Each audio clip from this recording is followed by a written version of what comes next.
नमस्कार दोस्तों, स्वागत है आपका हमारे चैनल @डुग्गू कोचिंग सेंटर में। आज की जो क्लास लेकर आया मैं क्लास 10 की याद रखना, ठीक है, जिसमें आपको चैप्टर 11 पढ़ा रहा हूँ। ठीक है, चैप्टर 11 याद रखना पड़ेगा। क्लास 10 में चैप्टर 11 है, याद रखना।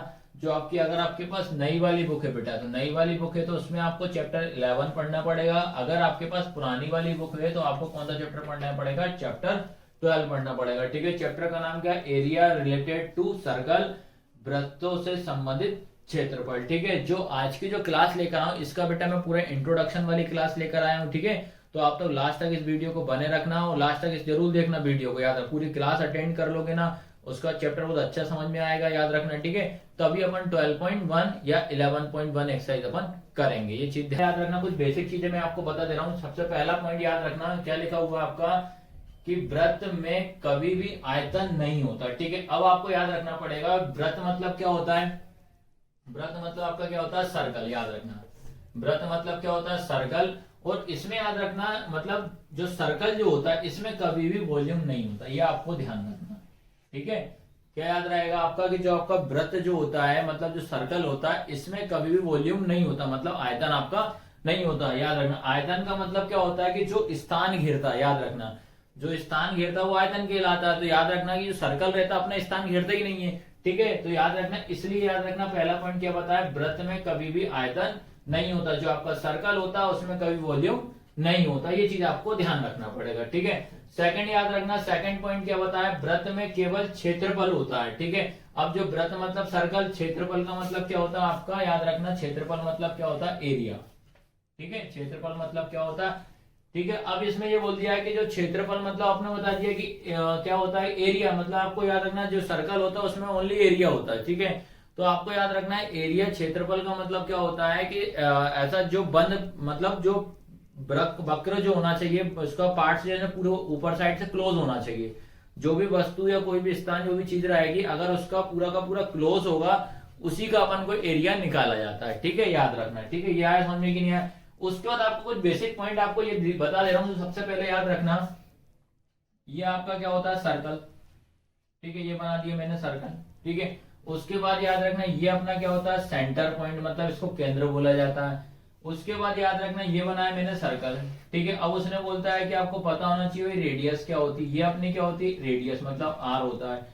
उसके बाद आपको ये पता होना चाहिए ये अपन ने बनाया सर्कल। इसके बाद याद रखना, यहां से ये पूरा क्या कहलाता है आपका? डायमीटर कहलाता है। क्या कहलाता है? डायमीटर। आया समझ में कि नहीं आया? तो ये कुछ बेसिक चीज आपको पता होना चाहिए। सर्कल होता है, इसका ये सेंटर पॉइंट होता है, आधा जो हमेशा क्या होता है? रेडियस होती है, और जब पूरी लाइन ड्रॉ करेंगे तो हमारा क्या होता है? डायमीटर होता है। अब उसके बाद आपको याद रखना पड़ेगा त्रिज्या और व्यास में क्या संबंध होता है। मतलब त्रिज्या और जो व्यास जो होता है उसमें आपस में क्या रिलेशन होता है। त्रिज्या मतलब क्या होता है? रेडियस। व्यास मतलब क्या होता है? डायमीटर। इन दोनों में क्या रिलेशन होता है? याद रखना है, दोनों में क्या रिलेशन होता है आपको याद रखना पड़ेगा। व्यास बराबर क्या होता है? 2 इंटू त्रिज्या। क्या होता है? व्यास बराबर 2 इंटू त्रिज्या होता है। तो इसको इंग्लिश में व्यास को क्या बोलते हैं? डायमीटर। 2 का 2, इंटू का इंटू, त्रिज्या को क्या बोलते हैं? रेडियस बोला। त्रिज्या मतलब क्या होता है? आपकी रेडियस होती है। तो फॉर्मूला क्या बनेगा? डी बराबर क्या होता है? 2r। देखो, डायमीटर को डी से डिनोट करते हैं, त्रिज्या को किससे? आर से डिनोट करते हैं। डी बराबर क्या होता है? 2r। अब इसमें याद रखना, जैसे आपको दिया है, फिर आपको इसमें d बराबर कितना होता है? 2r। तो r बराबर कितना होगा? d/2। याद रखना, r बराबर कितना हो जाएगा? d/2। तो इसमें क्या होता है? इंटू किसमें चला जाएगा? डिवाइड में। जैसा मान लो आपको क्वेश्चन में दिया d मतलब डायमीटर आपको दिया 10 दे दिया, d बराबर कितना दे दिया? 10 दे दिया। अब आपसे बोलता है कि r निकालो, तो आपको कुछ नहीं करना बेटा, इसका हाफ कर देना। 10 डिवाइड बाय 2, तो काटोगे तो कितना? 5। तो आंसर कितना आएगा? 5। तो r बराबर कितना आ जाएगा? 5। आया सभी को समझ में कि नहीं आया? और उसके बाद याद रखना, एरिया जो होता है हमेशा मीटर स्क्वायर में मेजर किया जाता है। ठीक है, याद रखना। ठीक है, तो ये बेसिक पॉइंट है, आपको ये दिमाग में रखना है। इसके बाद याद रखना बेटा, इसके बाद आपको बता रहा हूं मैं जीवा। जीवा को इंग्लिश में क्या बोलते हैं? कोड। अब इसको मैं पढ़ दे रहा हूँ, हिंदी में पहले पढ़ दे रहा हूँ, आपको इंग्लिश में एक्सप्लेन कर दूंगा। ठीक है, क्या लिखा? जो लाइन केंद्र से होकर ना जाए उसे जीवा कहते हैं। याद रखना, इसका सिंपल तरीका ये, पहले तो याद रखना, एक सर्कल ड्रॉ करा, ये सर्कल ड्रॉ करा, सर्कल का सेंटर पॉइंट ये। जीवा का मतलब आपको ये दिमाग में रखना है कि ऐसी लाइन ड्रॉ करना है जो सेंटर को कभी भी टच ना करे। याद रखना, उसको क्या बोलेंगे अपन? जीवा बोला जाता है। याद रखना, ठीक है। तो ये सेंटर को टच नहीं करना चाहिए, तो यहाँ से ऐसे कर देंगे तो ये जीवा कहलाएगी, ठीक है। उसके बाद याद रखना यहाँ ऐसे सर्कल ड्रॉ करा, यहाँ से ऐसे करा, ये जीवा कहलाएगी, याद रखना। अगर ये सर्कल ड्रॉ करा, देखो बेटा ये भी जीवा कहलाएगी, ये भी आपकी जीवा मतलब कोट कहलाएगा, लेकिन जो सेंटर है अगर सेंटर को टच कर दे तो ये क्या कहलाती है आपकी व्यास, याद रखना। व्यास मतलब क्या होता है डायमीटर, याद रखना। आया समझ में कि नहीं? दोनों में क्या डिफरेंस है याद रखना, दोनों में अंतर इतना है आपको याद रखना है। जीवा मतलब क्या होता है, जो सेंटर पॉइंट को आपको टच नहीं करना चाहिए, और सेंटर को टच करे तो हमारा डायमीटर हो जाता है, ठीक है।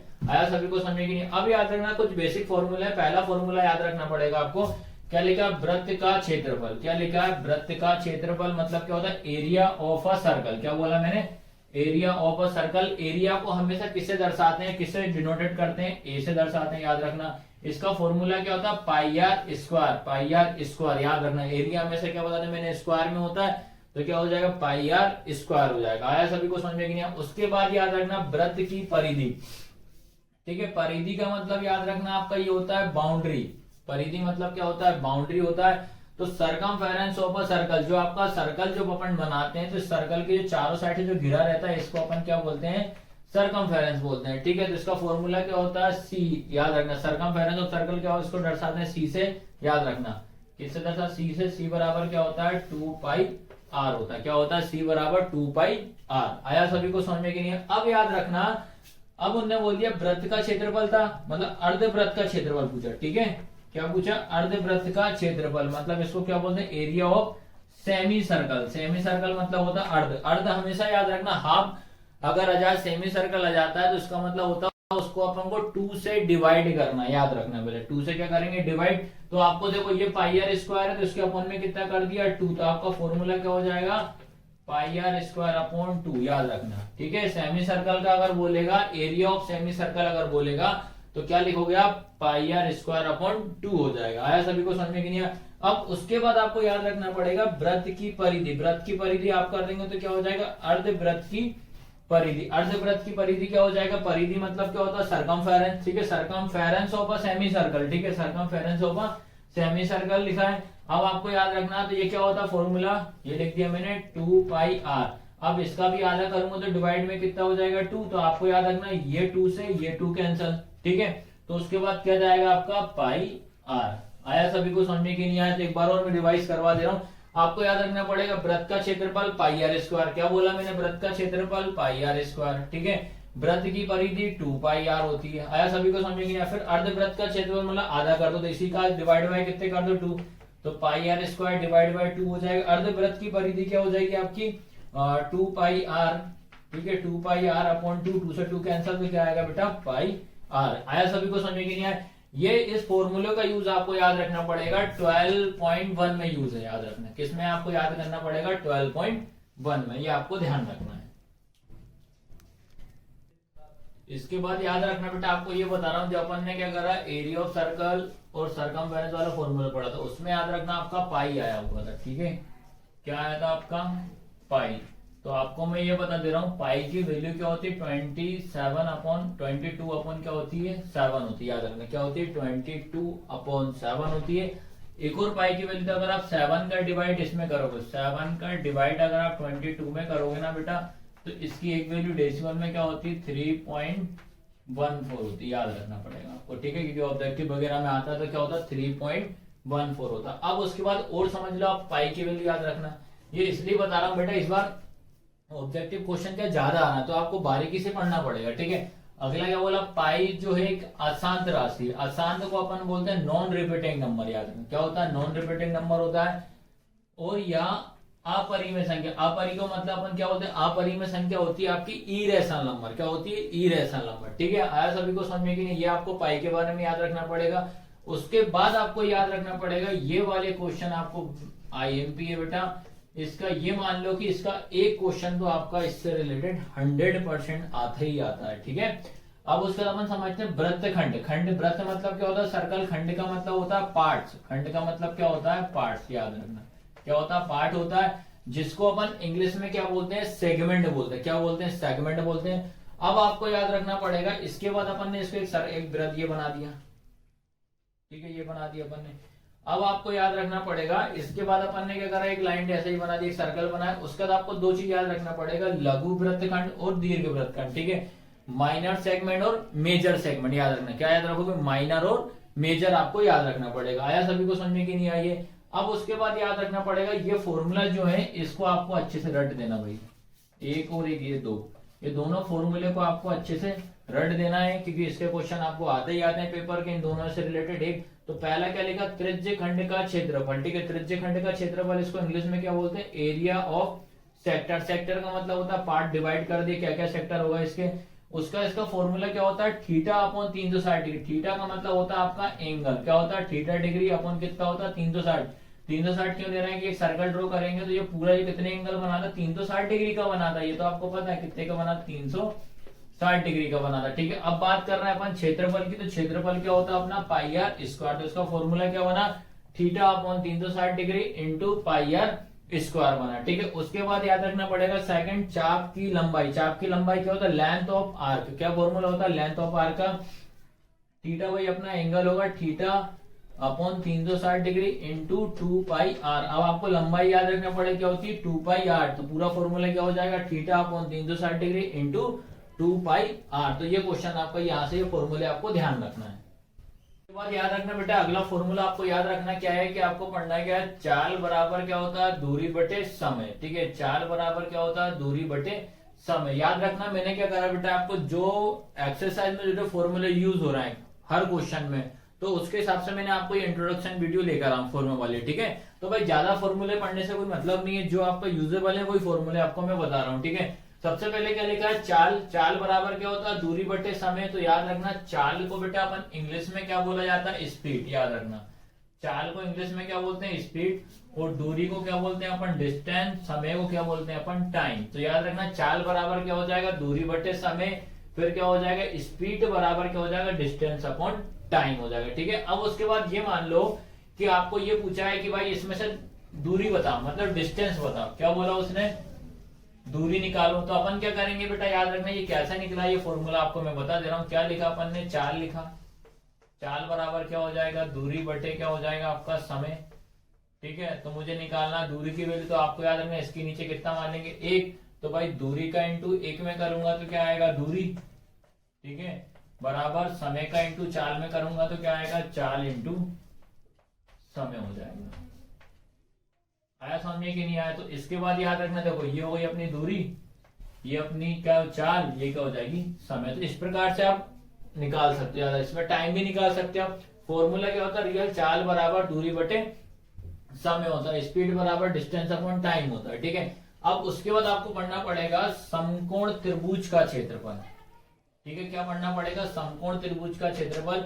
मतलब ये होता है एरिया ऑफ ट्राइंगल। ये हमेशा याद रखना 90 डिग्री पे बनेगा, याद रखना किस पे बनेगा, 90 डिग्री की बात आ रहा है। उसके बाद आपको हमेशा याद रखना राइट एंगल पर लिखा रहेगा, याद रखना समकोण में आपका लिखा रहेगा राइट एंगल, ठीक है। समकोण त्रिभुज का क्षेत्रफल क्या होता है, 1/2 आधार इंटू ऊंचाई। क्या याद रखोगे, 1/2 आधार इंटू ऊंचाई। तो ये आएगा 1/2, ये हो जाएगा बेस, ऊंचाई को क्या बोलते हैं अपन, हाइट। तो इसका फॉर्मूला क्या हो जाएगा, 1/2 इंटू बेस इंटू हाइट। फिर उसके बाद आपको पढ़ना पड़ेगा समबाहु त्रिभुज। याद रखना समबाहु त्रिभुज क्या होता है, इक्विलेटरल ट्रायंगल होता है। याद रखना इसका फॉर्मूला क्या होता है, √3/4 इंटू भुजा का स्क्वायर। क्या होता है, √3/4 इंटू भुजा का स्क्वायर, याद रखना। फिर इसके बाद याद रखना आपको इंग्लिश में क्या लिखेंगे, √3/4 इंटू साइड का स्क्वायर। याद रखना क्या याद रखोगे, साइड का स्क्वायर। आपको याद रखना इस जो समबाहु त्रिभुज है, इक्विलेटरल ट्रायंगल है, इसकी मैं आपको हिंट बता दे रहा हूं। कभी भी अगर ये फॉर्मूला आपको बोलेगा, डायरेक्ट फॉर्मूला तो नहीं बोलेगा, याद रखना। तो आपको पहचानना ये रहेगा, अगर कहीं भी आपको क्वेश्चन में लिखा √3 बराबर 1.732, आपका ये लिखा है, पूरा क्वेश्चन आपको गिवन रहेगा। गिवन के बाद से लास्ट में एक लाइन में ये लिखा रहेगा ब्रैकेट में √3 बराबर 1.732 लिखा, मतलब इसका मतलब होता है √3 की वैल्यू ये होती है। तो याद रखना √3 किस फॉर्मूले में आता है, आपका समबाहु त्रिभुज इक्विलेटरल ट्रायंगल में। तो इसको देखते हुए आपको ये वाला फॉर्मूला आपको लगाना पड़ेगा। ये चीज आपको ध्यान रखना, डायरेक्ट क्वेश्चन में नहीं लिखा रहेगा कि समबाहु त्रिभुज निकालो, ये आपको याद रखना है। इसके बाद याद रखना बेटा आपको, ये अब मैं बता दे रहा हूँ, ये वाले फॉर्मूले याद रखना, ये अभी आपका 12.1 में यूज होना है, ठीक है। आपको याद रखना 12.1 और 12.2 जितने भी 12 चैप्टर जो आ रहा है उसमें मैंने सिलेक्टेड क्वेश्चन ही लिए हैं आपको, ताकि समझ में आ जाए। पहले फॉर्मूले वाली वीडियो आपको ध्यान रखना है। चलो अब इसमें क्या लिखा है, लघु वृत्तखंड का क्षेत्रफल। एक बार मैं रिवाइज करवा दे रहा हूँ, देखो याद रखना बेटा। ये सारा ये वाला छोटा वाला जो एरिया होता है, हमेशा याद जीवा को याद रखना। ये लाइन कौन सी होती है, जीवा की होती है, ठीक है। जीवा मतलब क्या होता है बेटा, कोड बोलते हैं, याद रखना। जीवा को क्या बोलते हैं, कोड बोलते हैं। और जीवा के नीचे वाला जो एरिया कवर करता है उसको अपन क्या बोलते हैं, लघु वृत्तखंड बोलते हैं। लघु वृत्तखंड को क्या बोलते हैं, माइनर, याद रखना। क्या बोलते हैं इसको, माइनर, याद रखना। क्या बोला जाता है, माइनर, ठीक है। उसके बाद याद रखना जो बाहर वाला जो ओपन वाला जो एरिया जो बच रहा है, ये वाला क्षेत्रफल जो बचता है, इसको क्या बोलते हैं, दीर्घ वृत्तखंड बोलते हैं, याद रखना। इसको क्या बोलते हैं, मेजर सेगमेंट। माइनर मेजर समझ गए आप लोग। अब आते हैं इसके बाद लिखा है लघु वृत्तखंड का क्षेत्रफल बराबर क्या होता है, त्रिज्यखंड का क्षेत्रफल माइनस त्रिभुज का क्षेत्रफल। याद रखना, त्रिभुज का क्षेत्रफल बोलेगा तो आपको याद रखना ना, क्वेश्चन में गिवन रहेगा, आपका बेस रहेगा, ऊंचाई लिखा रहेगा, हाइट लिखी रहेगी, तो आपको क्वेश्चन को देखते से ही पहचानना पड़ेगा, ठीक है। कभी भी अगर इसका एरिया निकालने को बोले, अगर मान लो कि आपको बोला कि माइनर और मेजर सेगमेंट मतलब लघु और वृत्तखंड दिया है, ठीक है, तो सबसे पहले याद रखना हमेशा सबसे पहले उसको लघु निकालना पड़ेगा आपको, ठीक है। लघु वृत्तखंड मतलब आपको क्या निकालने पड़ेगा, माइनर सेगमेंट आपको निकालने पड़ेगा, याद रखना। तो इसका फॉर्मूला क्या होता है, एरिया ऑफ माइनर सेगमेंट बराबर में क्या होता है, एरिया ऑफ सेक्टर, ठीक है। त्रिभुज का क्षेत्रफल क्या होता है, एरिया ऑफ सेक्टर। फिर उसके बाद अगर त्रिभुज का क्षेत्रफल क्या होता है, एरिया ऑफ ट्राइंगल। क्या होता है, एरिया ऑफ ट्राइंगल। तो इसका फॉर्मूला क्या होता है, एरिया ऑफ सेक्टर क्या होता है, theta upon 360 degree into pi r square. आपको एरिया समझ लेना, एरिया मतलब क्षेत्रफल, क्षेत्रफल क्या होता है पाई आर स्क्वायर, तो theta upon 360 degree into pi r square होता है। माइनस कर देंगे तो कितना आएगा, 1/2 इंटू आधार इंटू ऊंचाई, मतलब बेस इंटू हाइट। याद रखना क्या हो जाएगा, बेस इंटू हाइट। ये आपको ध्यान रखना, क्या हो जाएगा, बेस इंटू हाइट। इसके बाद याद रखना लघु वृत्तखंड का क्षेत्रफल क्या होता है, इसमें लिखा रहेगा। अब इसमें ये पूछ रहेगा, क्वेश्चन में आपको लिखा रहेगा समबाहु त्रिभुज का क्षेत्रफल, ये लिखा नहीं आएगा। तो आपको इसको कैसे पहचानोगे, हमेशा यार क्वेश्चन लिखा रहेगा और क्वेश्चन में √3 करके ऐसा लिखा रहेगा 1.732 ये लिखा रहेगा। तो तुम आप लोग तुरंत समझ जाना कि यार हमें √3 का मान गिवन है, मतलब √3 का मान दिया हुआ है, तो इसका मतलब समबाहु त्रिभुज का क्षेत्रफल लगेगा, मतलब एरिया ऑफ इक्विलेटरल ट्रायंगल लगेगा। आपको ये चीज ध्यान रखना, ठीक है। तो क्या लिखा, एरिया ऑफ माइनर सेगमेंट। हमेशा मैंने क्या बोला, हमेशा पहले लघु वाला ही निकालेंगे, मतलब माइनर ही निकालेंगे। तो क्या होता है, त्रिज्यखंड का क्षेत्रफल। देखो भाई एरिया ऑफ सेक्टर क्या होता है भाई सैम, देखो आप लोग खुद समझ जाओ, वैसे याद हो जाएगा। Theta upon 360 degree into pi r square minus √3/4 into भुजा का स्क्वायर। इंग्लिश में क्या हो जाएगा, √3/4 इंटू साइड का स्क्वायर। आया सभी को समझ के नहीं आया, तो ये बेटा प्रॉपर आपके क्वेश्चन में बता दिए मैंने। सारे के सारे जो क्वेश्चन बताए, जो रिलेटेड बताए, किससे, क्वेश्चन के रिलेटेड बताए मैंने आपके फॉर्मूला वाले, ठीक है। वीडियो कैसे लगी, लाइक शेयर सब्सक्राइब जरूर करना बेटा, और अधिक लोगों तक इसको आपको शेयर करना है। धन्यवाद।